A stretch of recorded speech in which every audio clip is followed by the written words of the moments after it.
sa loob ng 5 araw na ating ginastos, humigit kumulang 20 milyong piso, ay siyang napakinabangan naman ng operator at driver. At higit sa lahat, 931,831. Yan po ang suma total na nakinabang na riding public sa libreng sakay.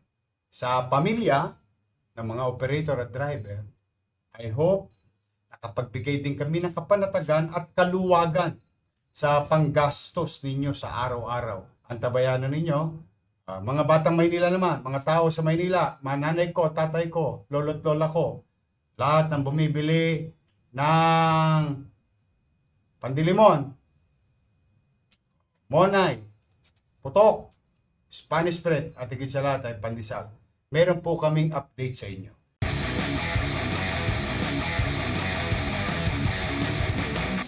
Ito po ang inyong lingkod, si Yorme po, sa programang Talk to the People.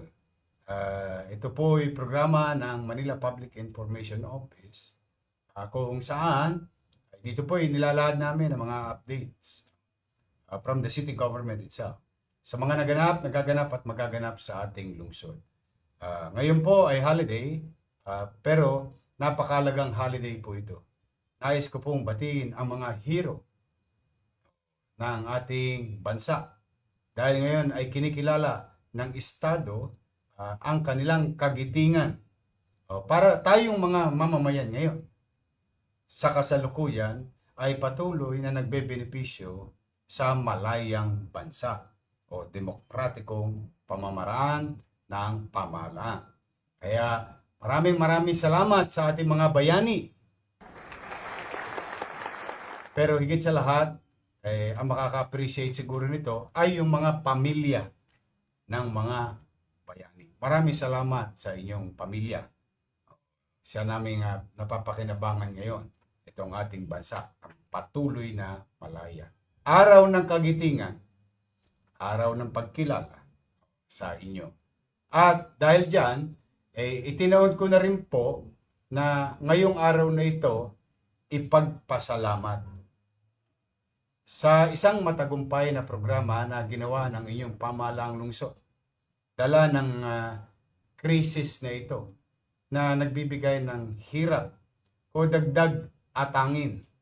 Inaatang natin itong responsibilidad na hindi naman natin masisisi ang ating bansa, ang ating mga leader sa ating bansa, kundi dahil sa sitwasyon sa Iran o sa Middle East.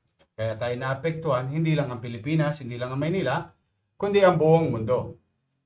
Kaya itong nilusad na programa ng inyong lungsod na libreng sakay ay ang minabuti ng lungsod para kahit paano makatikim man lang ng kagaangan ang ating mga mananakay. Partikular na mga empleyado at manggagawa, estudyante at iba pang gumagamit ng jeep. At the same manner, makapagbigay ng kapanatagan ng kalooban sa mga jeepney driver, operator sa ating lungsod na meron silang mayuwing maganda-ganda above on what they're earning nowadays sa hirap ng pamamasada dahil sa mahal ng presyo. Umabot po tayo, nagtapos tayo sa 4,000 piso bawat isang driver na siyang papakinabangan ng operator driver. Para upang sila ay makapagbigay naman ng libreng pasada, libreng pamasahe na programa ng lungsod ng Maynila. Humigit kumulang 1,100 paigit na participants ang sumama voluntarily. Ibig sabihin, maaaring kami nag-aalok ng kapalit na salapi para sa kapakinabangan ng operator at driver. Ngunit, hindi naman po ito required. Ito ay kailangan sumali ka, sumapi ka sa programa. bagay na aking itinatangos ng ilong na ang mga driver ng Maynila, tagalungsod ng Maynila, operator at driver, ay nakaisa ng kusa. At dahil po dyan, sa loob ng 5 araw na ating ginastos, humigit kumulang 20 milyong piso, ay siyang napakinabangan naman ng operator at driver. At higit sa lahat, 931,831. Yan po ang suma total na nakinabang na riding public sa libreng sakay. Parating sila sa kanilang paparoonan, trabaho man, o man mga bagay na gagawin nila. Sana po ay naibsan yung hirap at pagsubok na kinakarap natin pare-pareho bilang mamamayan, bilang syudad, at bilang bansa. Kaya po, dahil ito'y araw ng kagitingan, nais ko po ipagpapuri ang lahat ng driver ng jeep na lumahok sa programa ng lungsod ng Maynila. Ako po, ang inyong mayor, on behalf of the people of Manila, ay taus-pusong nagpapasalamat po sa inyo. Maraming salamat po sa bawat driver na nakilahok voluntarily sa programa ng lungsod. I'm proud of you. Sa pamilya ng mga operator at driver, I hope nakapagbigay din kami ng kapanatagan at kaluwagan sa panggastos ninyo sa araw-araw sa loob man lamang ng 1 linggo or 5 araw na kung saan may pasok at trabaho ang ating mga mamamayan. At yung mga hindi naman taga Maynila, we're happy to be of service to you na nakinabang dito sa ating programa ng city government. So muli, ako po ay nag-live upang personal na pasalamatan ng ating jeepney driver. Sa mga tagalungsod ng Maynila naman na nakinabang dito, sana po ay nakaramdam kayo kahit papaano sa maliit naming kaparanan ng inyong pamahalang lungsod ay hindi tumitigil na maghanap ng mga paraan, idea, konsepto ng pamamahala na maibsan o naibsan ang araw-araw ninyong gastusin. At pumanatag kayo sa darating na linggo, yung programa po ni President Bongbong Marcos na biyayang bigas para sa Maynila o sa mga local government unit. Gusto ko lamang pong maliwanag, no?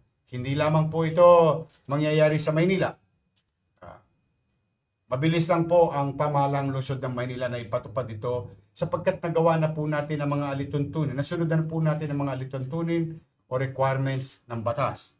Kaya po maaga at napapanahon itong pagbibigay ng bigas. 10 kilo sa ating mga service industry o mga manggagawa, mamamayan, manggagawa sa pribado at pamahalaan, mamamayan, at shout out mga driver. Meron pa kayo. Ito pong bigas, 10 kilong bigas, ay programa ni President Marcos na ipinatutupad at ipatutupad sa lokal na pamahalaan tulad ng lungsod ng Maynila. At pipilitin po natin pahabain ang ating kamay. Sa unang datos na nakwentada namin ay humigit kumulang 74,000 ang makikinabang. Ngunit, as we speak, ang tansya na po namin ay humigit kumulang 80,000 na pamilya or individuals para sa kanilang pamilya na makikinabang sa lungsod.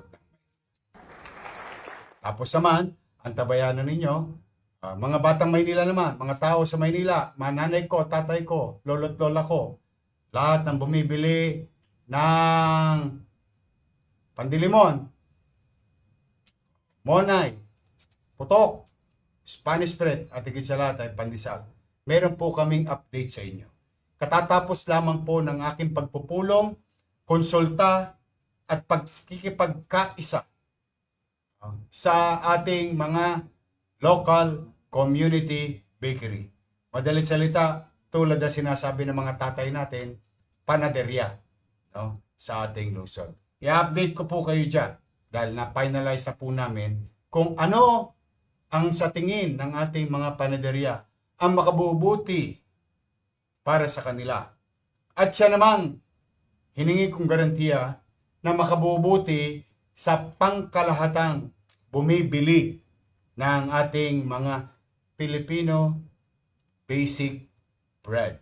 Opo, i-update ko po kayo dyan sa lalong madaling panahon. For the meantime, araw ng Kagitingan, maraming salamat sa ating mga bayani.